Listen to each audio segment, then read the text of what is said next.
He cut me exactly 24 hours before my 40K payout. I thought I'd lost. Then with just 3 phone calls, their 310 meters deal exploded like a bubble.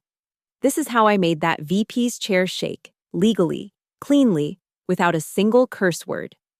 Sometimes the best revenge isn't loud, it's precise, it's data, and it's already in motion before they even know you've started playing. My name is Morgan Hale, and at 5:59 p.m. on a Thursday, my life at North Arc Systems officially ended. The email hit my inbox with surgical precision, 1 minute before the office officially closed, 24 hours before my $40,000 retention payout would have been wired. Effective immediately. Those 2 words sat there on my screen like a diagnosis. I didn't slam my laptop shut, didn't storm out. Instead, I leaned back in my Herman Miller chair, the one they'd never let me expense, and stared at the Q4 dashboard still glowing on my second monitor. The conversion rates Blake Carver had been parading to the board. The numbers I'd refused to certify 3 days ago. The coffee maker in the break room gurgled its evening cycle. Someone's badge beeped at the elevator. Normal sounds of a Thursday evening at a B2B SaaS company in Arden Falls, New Hampshire. A town nobody's heard of, in a state everyone forgets exists until primary season. Perfect place for a tech company to hide its dirty laundry. My phone buzzed. Missed call, HR. Then another. Missed call, Dana Quill. They were following the playbook. Cut access, contain the asset, control the narrative. I'd built enough RevOps systems to know the drill. Hell, I'd probably automated half of it myself. The KPI board refreshed. Trial to paid conversion, 47%. Blake's version showed 62%. The difference? A redefinition buried in cell K247 of a spreadsheet nobody else would bother to check. Except I had, and Blake knew I had. I pulled up my Access logs while I still could. 7 minutes left before IT got the termination ticket. My fingers moved on autopilot, screenshot, screenshot, screenshot. Not the data itself. That would be theft. Just the metadata. The breadcrumbs that showed who changed what, when, and on whose authority. The side door to the sales floor opened. Blake's laugh echoed down the hallway, that specific laugh he saved for post-deal celebrations. He was probably heading to the Wordsworth, the overpriced whiskey bar where he held court every Thursday, where he'd toast another successful week of aggressive revenue recognition. My badge turned red at 6:06 p.m. Late, as usual. It was probably already at happy hour. I packed my personal items, a succulent, a coffee mug that said, "Data doesn't lie," and a photo from last year's President's Club. The one where I'd stood next to Blake as he announced our revolutionary approach to pipeline management. Revolutionary? Right. My personal email chimed. An automated CSV export I'd set up months ago, part of our business continuity plan. Completely legitimate, documented, approved by security. Just a backup of my own work product, triggered every Thursday at 6:00 p.m. Tonight's version included something interesting, a column called Cohort Type that hadn't existed 2 weeks ago. I stood up, slipped my dead badge into my pocket, and looked at the empty bullpen. 63 desks. 41 people who'd trust whatever numbers Blake put in front of them. 1 general counsel who might actually care about the truth. 1 CFO who definitely would, if he knew what to look for. The elevator descended in silence. In the reflection of the brass doors, I looked tired, 32 years old, 5 years at this company, and fired via email. But behind the exhaustion, something else flickered. Not anger. Anger makes you sloppy. This was colder, cleaner. I'll only use data and process, I said to my reflection. No noise, no dirty hands. The elevator dinged. Ground floor. The security guard looked up from his crossword. Have a good evening, Ms. Hale. You too. Marcus. He didn't know my badge was dead. Wouldn't know until his screen refreshed at the next sync cycle. These little delays, they mattered. They were the gaps where truth could slip through, outside. November in New Hampshire bit at my face.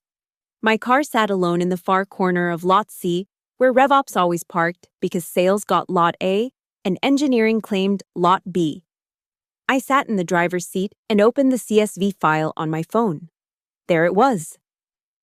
Side letter V3 final, PDF V, referenced in cell AS 1847, a document that technically didn't exist in our main repository. A document that would make our $310 million partnership with Vastbridge Holdings very, very interesting to explain. The dashboard clock read 6:18 p.m., 23 hours and 42 minutes until my payout would have cleared. Blake had no idea what those 23 hours would cost him. 3 weeks earlier, I'd been the architect of NorthArc's revenue engine. Senior Revenue Operations wasn't just my title, it was my religion.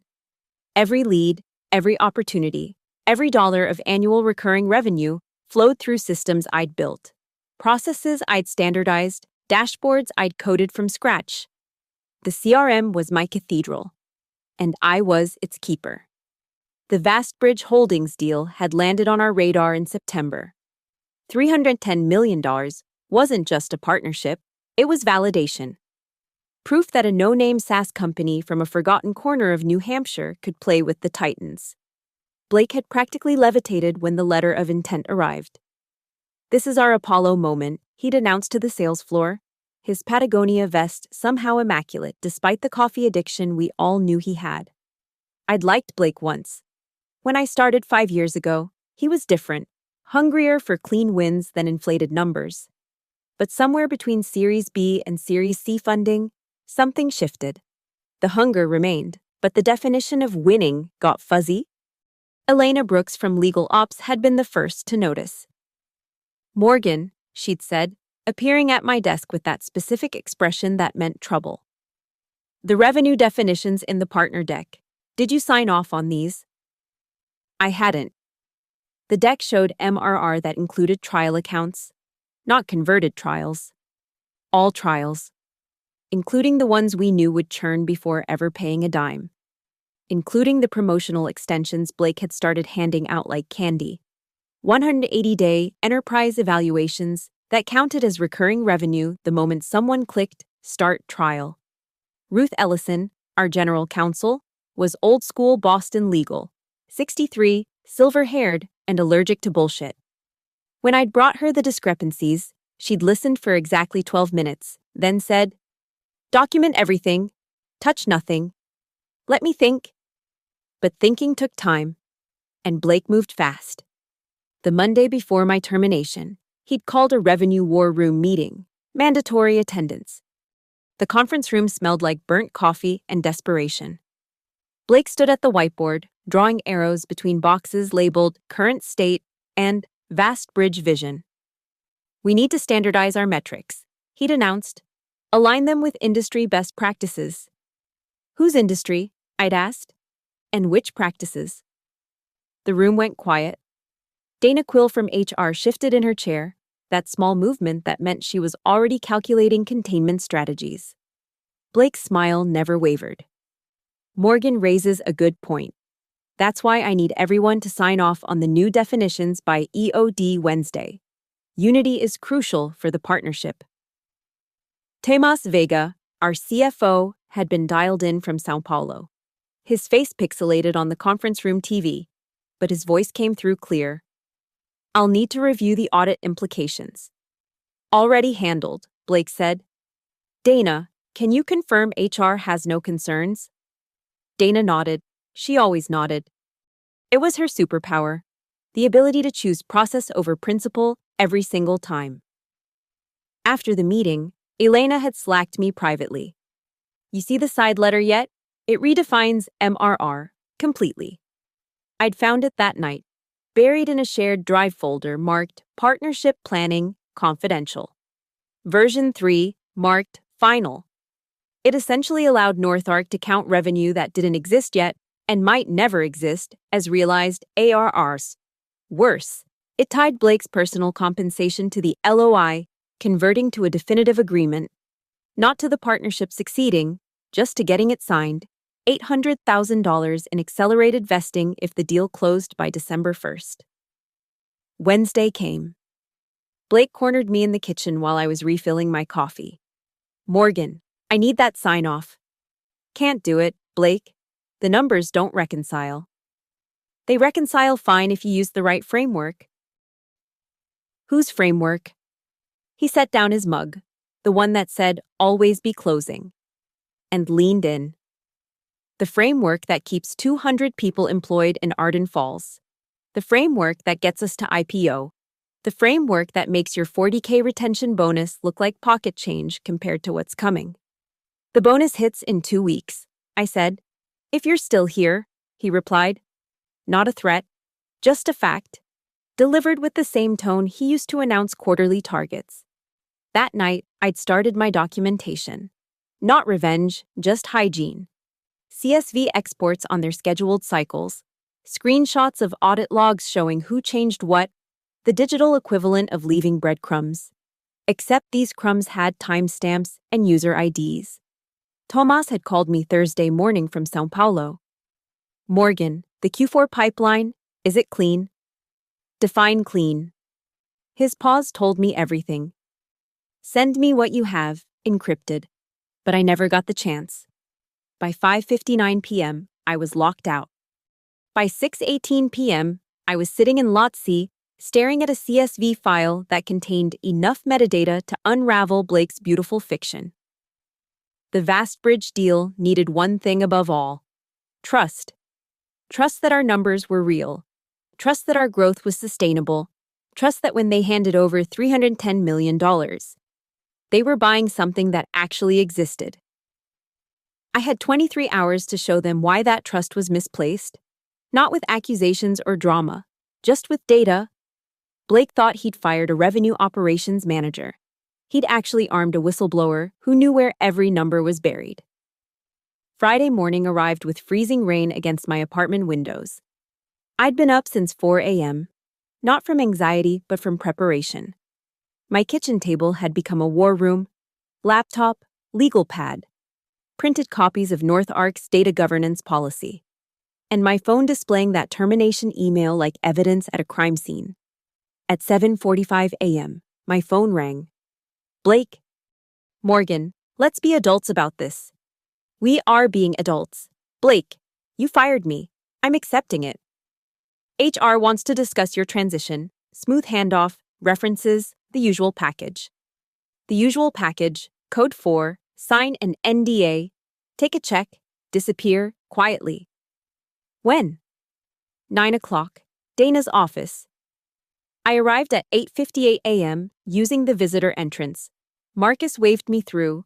News of my termination hadn't made it to security yet. The elevator ride to the 4th floor felt different when you weren't an employee. The fluorescent lights seemed harsher, the corporate art more absurd. Dana's office smelled like lavender and legal liability.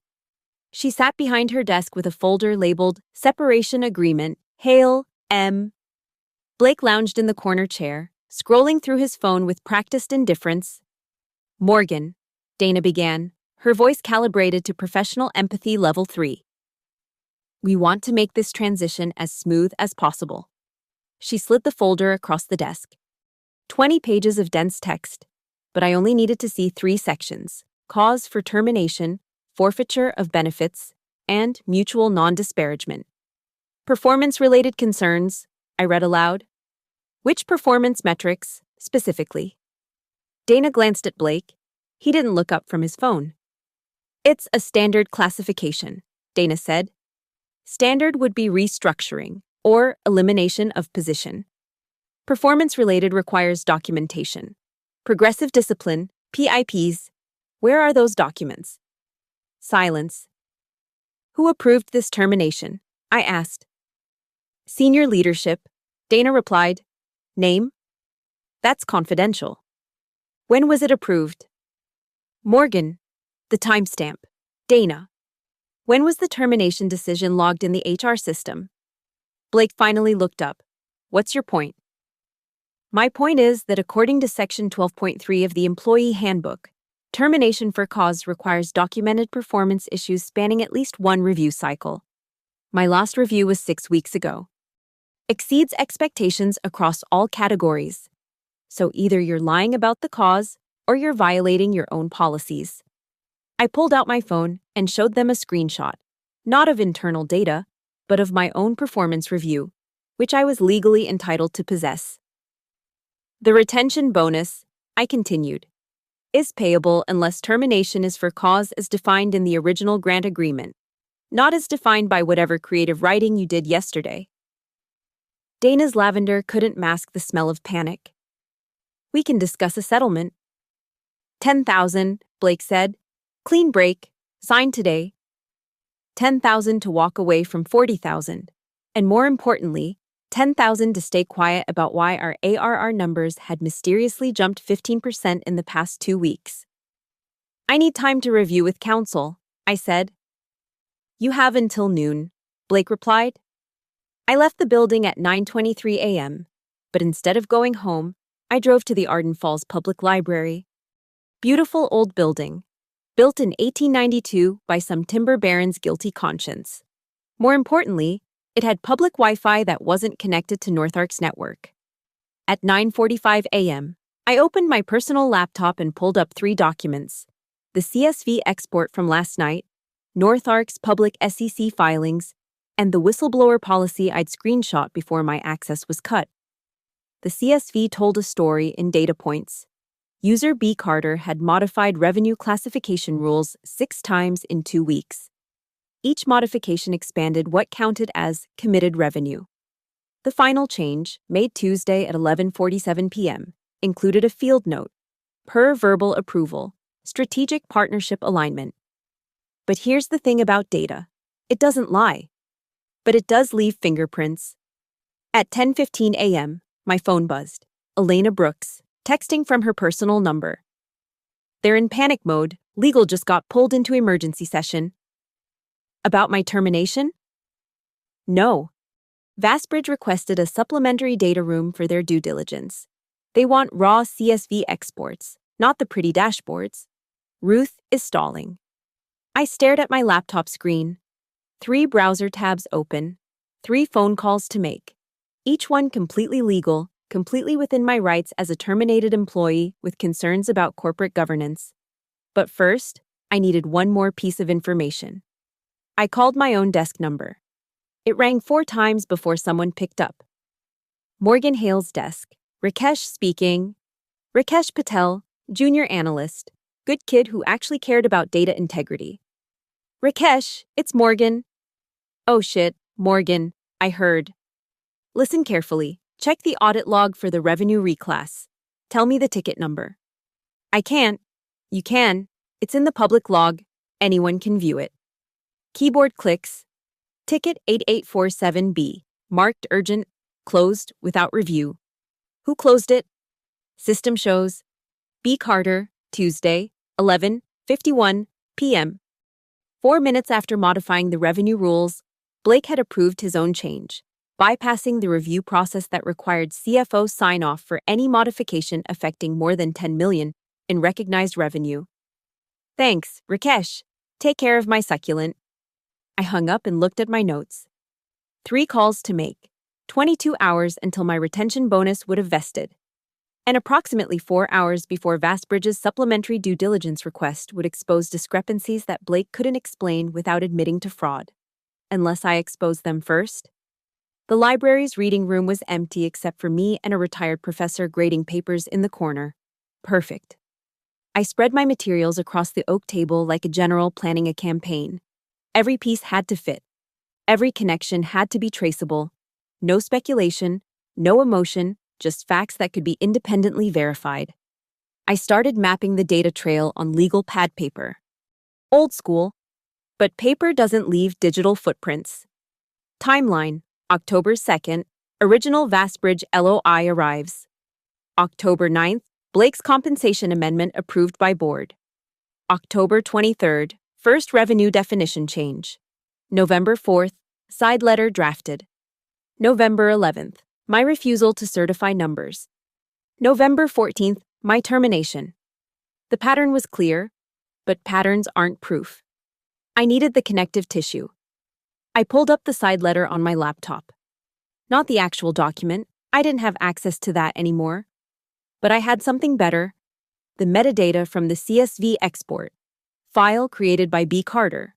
Last modified by B. Carter. Never sent through legal review. Never logged in the contract management system. A ghost document that technically didn't exist but was being used to justify revenue recognition that would add $47 million to our ARR. My phone buzzed. Text from Ruth Ellison. Can we talk? Off record. I called her personal cell. Morgan, I can't discuss details, but you should know that your concerns about revenue classification have been noted. Noted isn't enough. Ruth. I know. That's why I'm telling you to check the Employee Handbook Section 7.4. She hung up. I pulled up the handbook on my phone. Section 7.4. Whistleblower Protections and Reporting Procedures. Specifically, Subsection C. Employees who have been terminated may still report concerns through appropriate channels, including external counsel and regulatory bodies. Ruth had just given me a roadmap without giving me anything that could be traced back to her. At 11:30 a.m., I drove to a FedEx office in Manchester, 20 miles from Arden Falls. I needed to print documents, but more importantly, I needed timestamps from a neutral third party.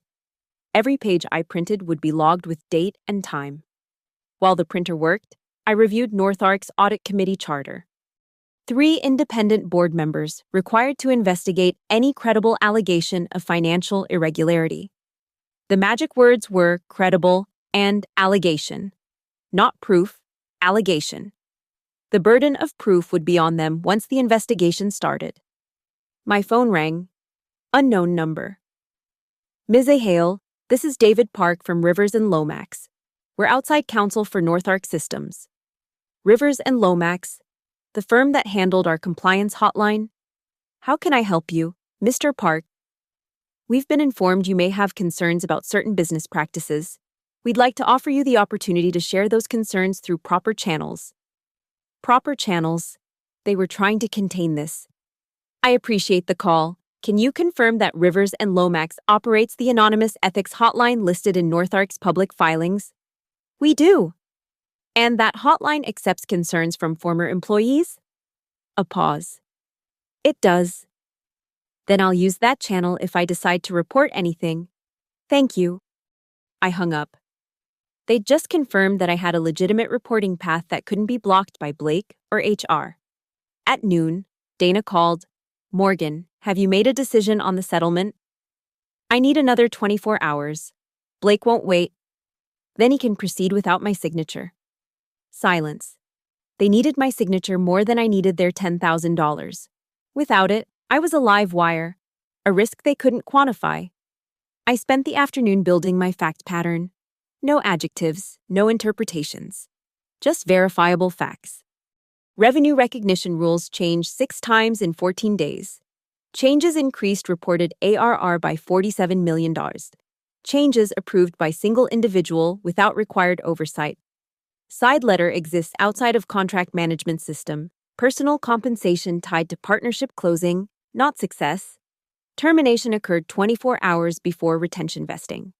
At 3 p.m., Elena texted, Vastbridge team just asked for 5-year historical ARR trend with cohort analysis.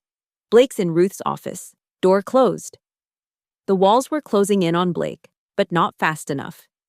He was a salesman. He'd find a way to spin this, to blame it on interpretation differences or aggressive but legal accounting, unless someone forced transparency. I looked at my 3-call plan. Outside counsel's anonymous hotline, establish the concerns officially Mark Delaney at Vastbridge. Flag the diligence risk without revealing confidential information, audit committee hotline, trigger mandatory investigation. Each call would be legal. Each call would be factual. Each call would create a record that couldn't be deleted or denied. But timing mattered. Too early. And Blake could manage the narrative. Too late. And the deal might close with fraudulent numbers baked in. I picked up my phone and stared at the clock. 3:47 p.m. 17 hours until my retention bonus would have vested. But this wasn't about the money anymore. It was about the 199 other employees who didn't know their company was about to implode. It was about Vastbridge writing a $310 million check based on fiction. It was about Blake learning that some things can't be sold, spun, or buried in a spreadsheet? I opened my laptop and created a new document. Subject line: Facts for review. Time sensitive. No threats, no demands, just facts, arranged in chronological order, with reference numbers for every claim. The professor in the corner glanced up from his papers. Working on something important? I looked at my screen. Just balancing some books. He smiled and went back to grading. If only he knew what kind of grades I was about to deliver. At 4 p.m., I sat in my car outside the FedEx office, engine running for heat, planning my 3 calls with surgical precision. Each one had to build on the last. Each one had to create a paper trail that couldn't be erased. Each one had to be completely legal and completely devastating. I pulled out a fresh legal pad and wrote my rules of engagement. No confidential information that wasn't already public or legally mine. No speculation or accusations, only questions and facts. No emotional language or personal attacks. Create records that trigger mandatory procedures. Let the system destroy itself. The first call would be to Rivers and Lomax, the outside counsel firm. They ran the ethics hotline, but more importantly, they had a legal obligation to preserve any report made through official channels. Once I made that call, destruction of evidence became obstruction of justice. The second call, Mark Delaney at Vastbridge, required more finesse. I couldn't share internal data, but I could share publicly available information and ask questions that any concerned stakeholder might ask. Questions that would make him look closer at numbers he'd been taking on faith. The third call would be the kill shot. Direct to the audit committee hotline, with specific ticket numbers and timestamps that they'd be legally required to investigate. But first, I needed to ensure Blake couldn't claim I was acting out of spite. I opened my email and drafted a message to Dana. Dana, after reflection, I cannot accept the settlement offer as presented. I have concerns about the classification of my termination that need to be addressed through appropriate channels. I remain willing to discuss a mutual resolution that accurately reflects the circumstances. Morgan. Professional. Reasonable. The kind of email that would look perfect in a court filing. Send. At 4:15 p.m., my phone rang. Blake. Morgan, you're making a mistake. Which one, specifically? Fighting this. You're smart. You know how this industry works. You burn me. You burn yourself. I'm not burning anyone, Blake. I'm just ensuring accurate record keeping. Accurate? He laughed, that sharp sound he made when a deal was going sideways. You want to talk about accurate? Your CSV exports were scheduled and approved as part of our business continuity plan. Page 47 of the IT governance policy you signed last year. Silence. Blake, I'm going to ask you something, and I want you to think carefully before you answer. Did you approve changes to revenue recognition rules without CFO oversight? That's because ticket A847B shows you did, Tuesday night, after hours, without the required review. How do you? Public audit log. Anyone can see it, including Vastbridge, including the SEC, including the board. His breathing changed, shorter, sharper. The sound of a man realizing the sale was lost. What do you want, Morgan? Nothing you can give me. Goodbye, Blake. I hung up and immediately put my phone in airplane mode. No more distractions. Time to execute. I drove to the Manchester Public Library, bigger, more anonymous than Arden Falls. Found a quiet corner with good cell reception. Turned my phone back on and pulled up my notes. Call number 1 would establish the foundation. I dialed Rivers and Lomax's ethics hotline. Rivers and Lomax confidential hotline. This call is being recorded for documentation purposes. May I have your name? Morgan Hale, former employee of NorthArc Systems. Employee ID 12447. Thank you. Ms. Hale, what is the nature of your concern? I need to report potential financial irregularities in revenue recognition related to the pending Vastbridge partnership. I have documentation showing unauthorized changes to ARR calculations that materially impact reported figures. Can you provide specific details? I read from my notes. Dates, times, ticket numbers, No interpretation, just facts. Has this been reported internally? I expressed concerns to senior leadership before my termination yesterday. The termination occurred 24 hours before a significant retention bonus vesting. I see. We'll assign a case number and ensure this is properly documented. The case number is RLX 2024 11 0847. Please retain this number. Will North Arc be notified? We're required to notify the appropriate parties while maintaining whistleblower protections. Any retaliation would be a serious violation? Perfect. The clock was now ticking on preservation requirements.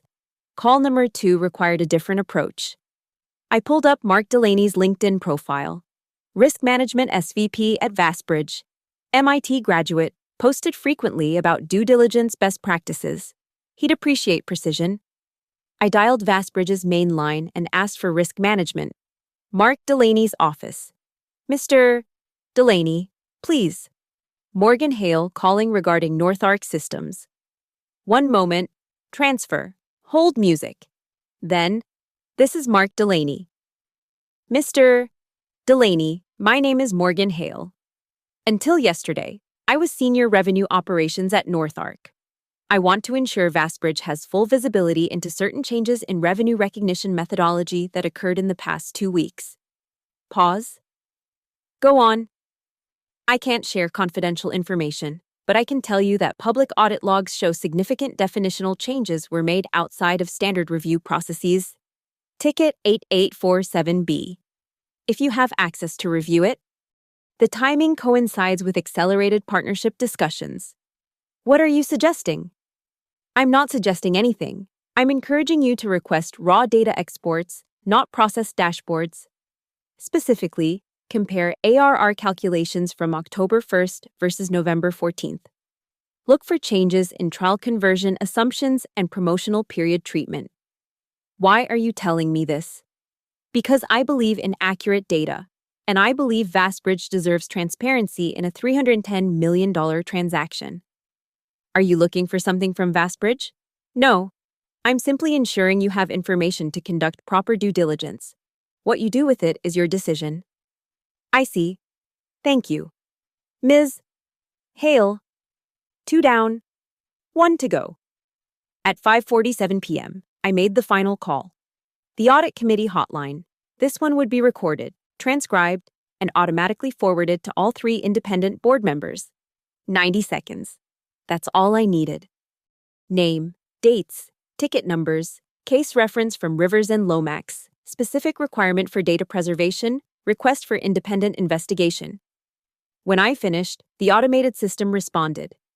Your concern has been logged as AC 2024 11-5-01.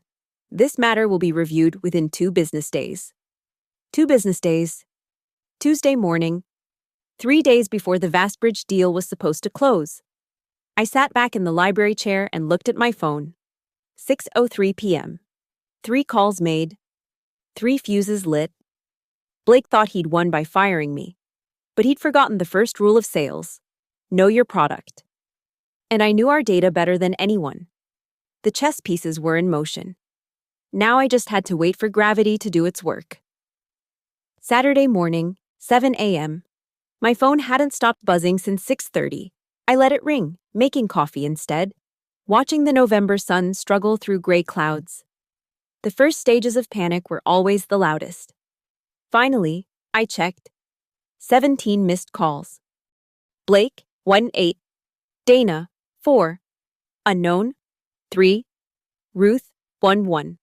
Elena, 1. The text from Elena was all I needed to see. Emergency board meeting called for 9 a.m. Blake's losing his mind. I called Ruth back. She answered on the first ring. Morgan, what did you do? Reported concerns through appropriate channels. Vastbridge is requesting a full audit. They want raw database access, 10 years of cohort data, and every version of every contract. They should have that for due diligence anyway. Blake says you're trying to sabotage the deal out of spite. Blake says a lot of things. How many of them match the data? Ruth sighed. The board wants to know if you'll reconsider your position. Which position? The one where I was fired, or the one where I reported financial irregularities? Morgan. Ruth. Check ticket 8847B. Check who approved it, check what it changed. Then ask yourself why Blake is more worried about me than about what Vastbridge will find. I hung up. The counteroffensive was starting exactly as expected. Blake would try to discredit me, paint me as a disgruntled employee, minimize the concerns as interpretation differences. But he'd made a tactical error calling me 8 times. Desperation has a sound, and it sounds like 8 unanswered calls before 7 a.m. At 8:15, an unknown number called.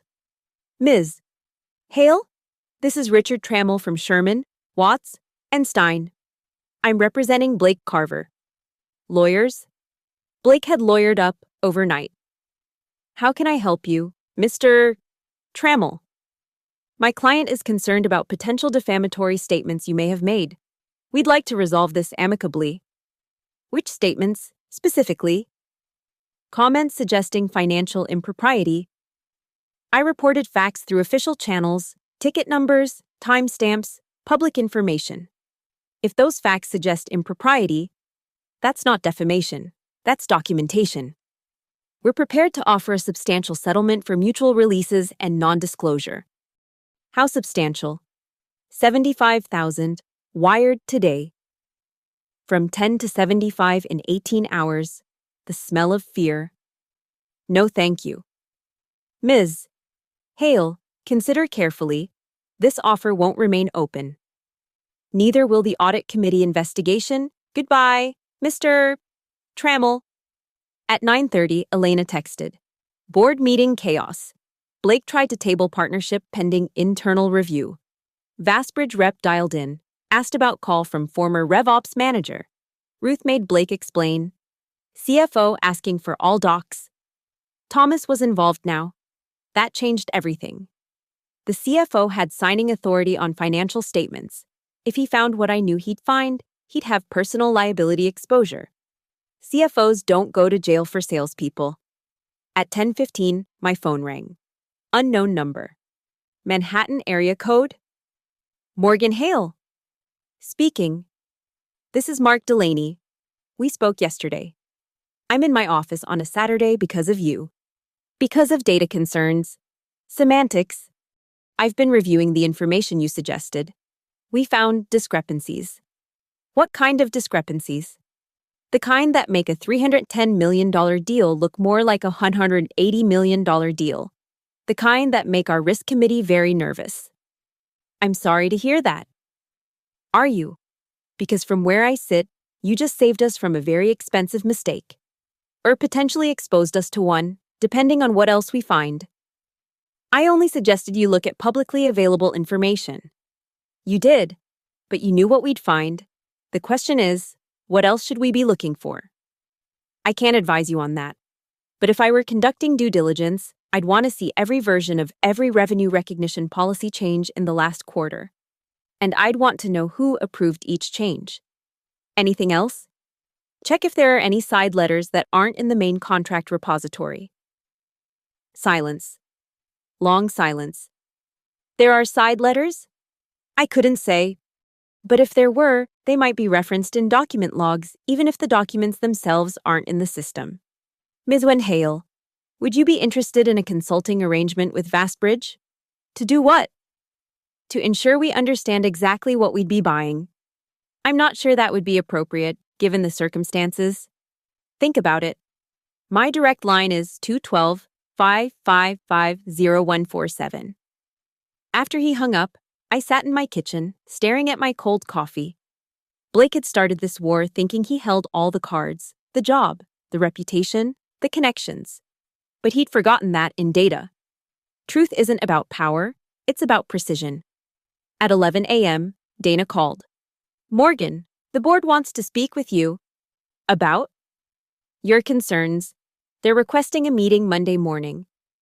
I'm no longer an employee. They're aware. They're also aware that the Vastbridge deal is now on hold pending review.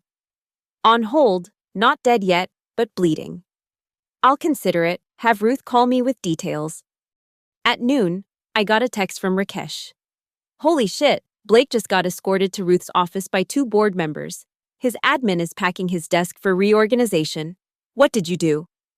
I didn't respond, but I did smile, for the first time in 48 hours. The foundation was cracking. Blake's beautiful tower of manipulated metrics was starting to lean. 3 calls had become 3 investigations, which had become 3 very uncomfortable questions that Blake couldn't answer without admitting to fraud. My phone buzzed. Blake, texting this time. We need to talk. Face to face, no lawyers. I texted back. Wordsworth Bar. 2 p.m.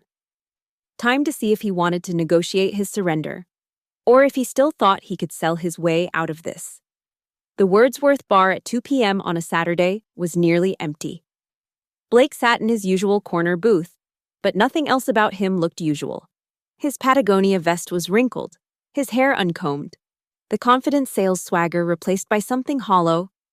I slid into the opposite seat. He'd already ordered whiskey, neat, his third, judging by the rings on the table. You destroyed everything, he said without preamble. I made 3 phone calls. 3 calls. He laughed, bitter and short. Do you know what happened after your 3 calls? I waited. Vastbridge pulled their entire due diligence team, 12 people, flying back to New York. The board convened emergency session. Tomas is personally auditing every revenue entry for the last 6 months. And Ruth has outside counsel reviewing every document I've touched. That sounds like a them problem, not a me problem. Blake leaned forward. $40 million in ARR. Morgan. That's what they're questioning. 40 million that determines our valuation, our future, everything. 40 million that doesn't exist. It would have existed. Trials convert. Extensions generate revenue. You know how SaaS works. I know how fraud works too. You counted revenue that wasn't real. Blake, you created a side letter that changed definitions without disclosure. You bypassed controls that exist specifically to prevent this. He took another sip. Everyone does it. No. Everyone pushes boundaries. You obliterated them. For the company. For the team. That 40 million meant runway, meant jobs, meant 800,000 in accelerated vesting for you. Silence. How did you know about that? It's in the public proxy statement, page 127. Executive compensation tied to strategic initiatives. Blake stared at his glass. I had a plan. Close Vastbridge, use their resources to make the numbers real. Everyone wins. Except Vastbridge, who'd have paid $310 million for $180 million. In real value. They could afford it. That's not the point. Then what is the point? Morgan, you got fired? It happens. Why burn it all down? I pulled out my phone and showed him the timeline I'd documented. Every change, every approval, every timestamp. Tuesday, 11:47 p.m., you change revenue recognition rules. 11:51 p.m., you approve your own change. Wednesday, you demand I certify numbers I know are false. Thursday, you fire me when I refuse. Friday, you offer me $10,000 to shut up. Saturday, $75,000. What's Sunday's offer? Blake? He was quiet for a long moment. There is no Sunday offer. The board meeting is Monday morning. They'll want a head. Yours. Or yours. Disgruntled employee, recently terminated, making unsubstantiated claims. Unsubstantiated? Blake, I gave them ticket numbers, transaction IDs.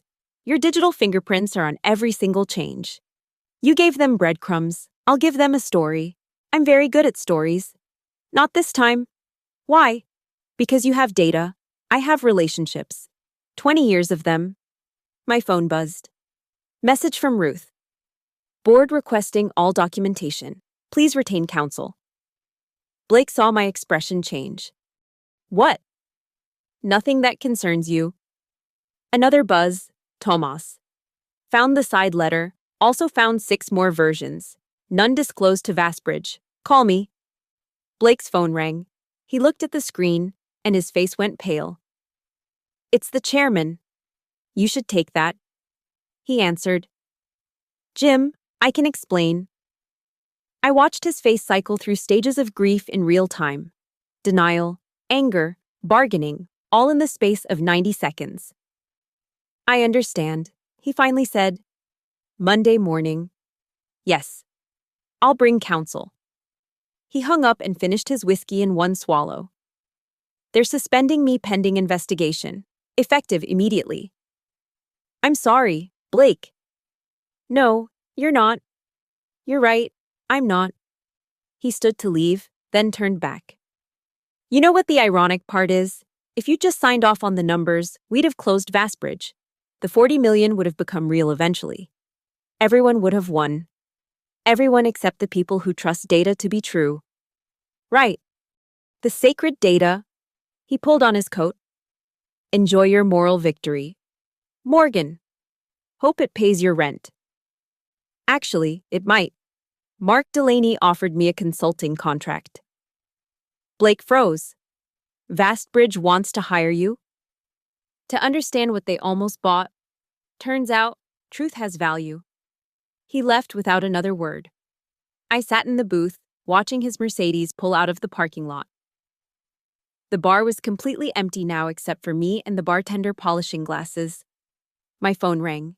Elena. "Morgan, you need to know something. It just found more. Blake wasn't just manipulating ARR. There's a whole shadow spreadsheet, customer contracts that don't match what's in the system, phantom renewals. It goes back months. The 40 million was just the tip." "How bad?" "CFO's estimate, 60 to 80 million in fictional revenue over the last year. The entire C-round valuation was based on lies." "Jesus." "The board's calling emergency session tomorrow, Sunday. That never happens unless someone's going to jail." "Yeah. Morgan, you didn't just stop a bad deal. You exposed systematic fraud. The SEC is going to get involved." I closed my eyes. 3 calls. That's all it had taken. 3 calls to pull the thread that unraveled everything. "Morgan, you still there?" "Yeah, just thinking." "About what?" "About how Blake was right about one thing. Everyone does push boundaries. The difference is knowing where the edge is. And Blake? Blake thought he could sell his way past the edge, but gravity doesn't negotiate." I hung up and signaled the bartender. "Coffee, please." "Black." Tomorrow, the board would meet. Monday, the investigations would begin. Tuesday, the news would break. And somewhere in that timeline, my $40,000 retention bonus would be the least of anyone's concerns. But tonight, I sat in Blake's favorite booth, drinking coffee while he was home drinking whiskey, knowing that 3 calls had changed everything. The bartender brought my coffee.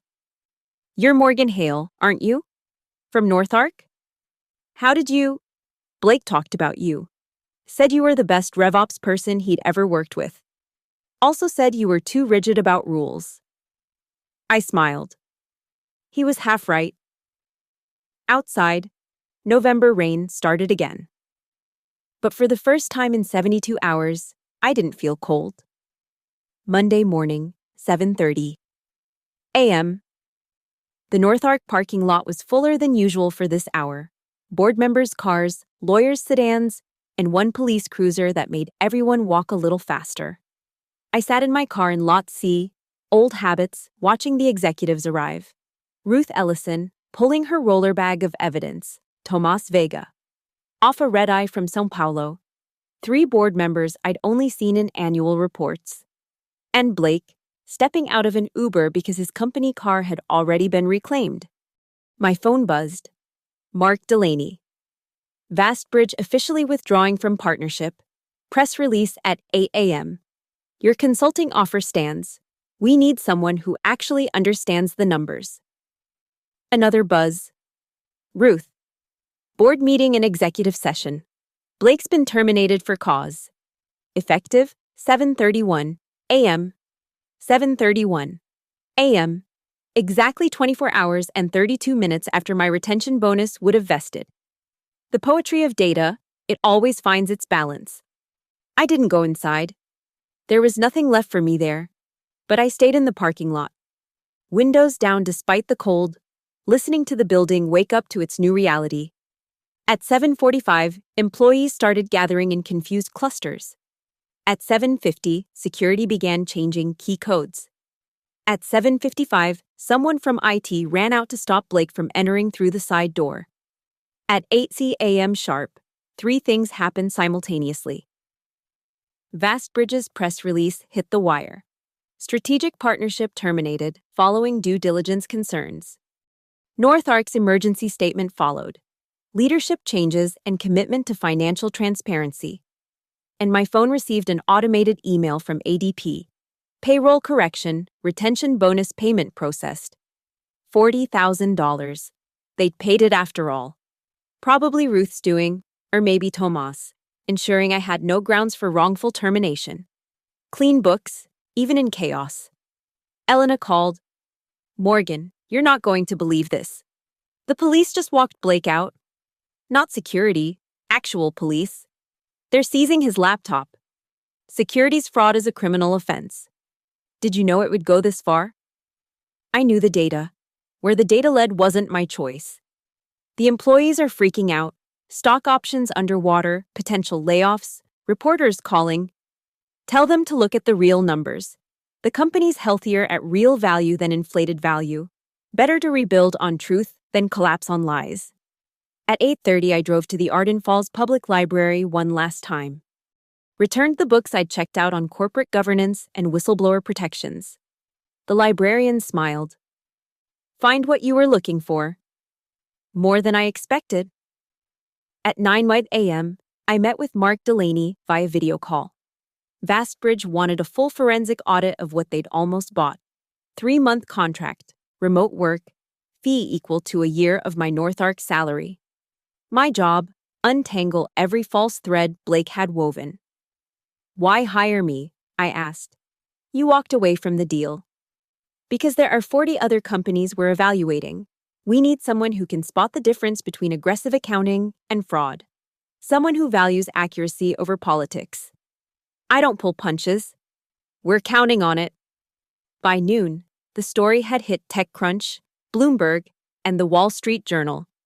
SaaS startup implodes after revenue manipulation exposed.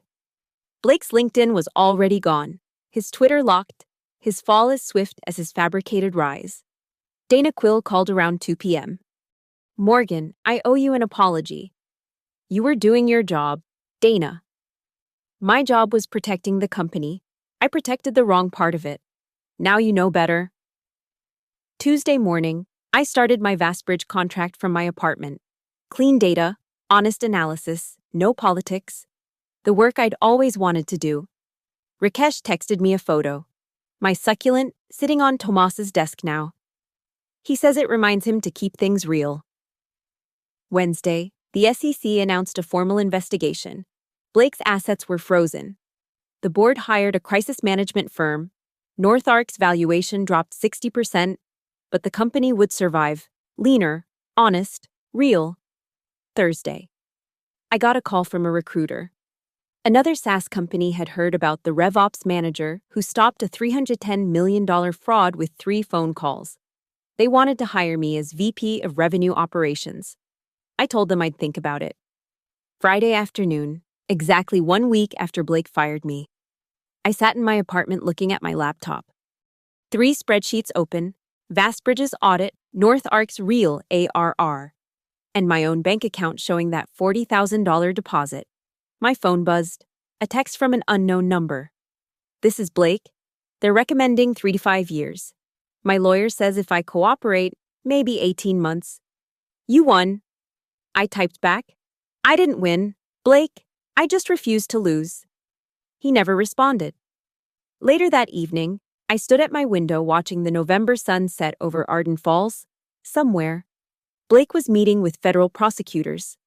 Somewhere, Vastbridge was dodging a $310 million bullet. Somewhere, 200 NorthArc employees were learning their real numbers for the first time. And I was here, laptop closed, coffee cold. thinking about those 3 calls that changed everything. The truth about revenge is that it doesn't need to be loud. It doesn't need anger or drama or grand gestures. Sometimes, the most devastating revenge is simply letting the truth do what truth does. Find its way to the surface. No matter how deep someone tries to bury it. Blake thought he'd fired a problem. Instead, he'd lit a fuse. He thought he was playing chess while I was playing checkers. But I wasn't playing at all. I was just counting. And in the end, the numbers told the story better than any words could. They say the best revenge is living well. But sometimes, the best revenge is just making sure everyone else has to live with the truth. My name is Morgan Hale. I was fired 24 hours before a $40,000 payout. And with 3 calls, I made sure everyone knew why. Thank you for listening to my story. I'm curious. Where are you listening from? Drop a comment below and let's connect. If this resonated with you, hit subscribe and share your own thoughts about standing up for truth in the workplace. Sometimes the smallest actions create the biggest waves.